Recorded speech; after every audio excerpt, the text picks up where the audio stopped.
gods must be really crazy.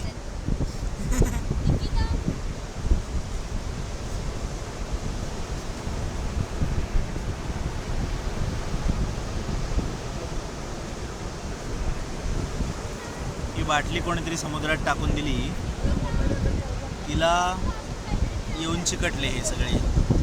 कदाचित त्यांची पुनरुत्पादन पण ह्याच्यातच होते. कित्येक जण ह्या समुद्रयानावरच जन्माला आलेले आहेत. बाटली आली आहे लाटांबरोबर, आता लाटांबरोबर परत निघून जाईल. हे असे बाहेर जगणार नाहीत, ते मरतील. एका वेळेस काही पक्षी त्यांना खाऊन टाकतील.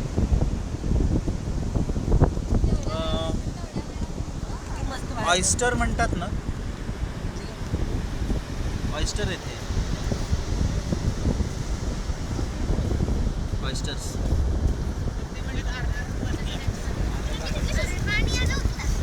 नको, ते जाणार आहे, त्याला जगू देत समुद्रात.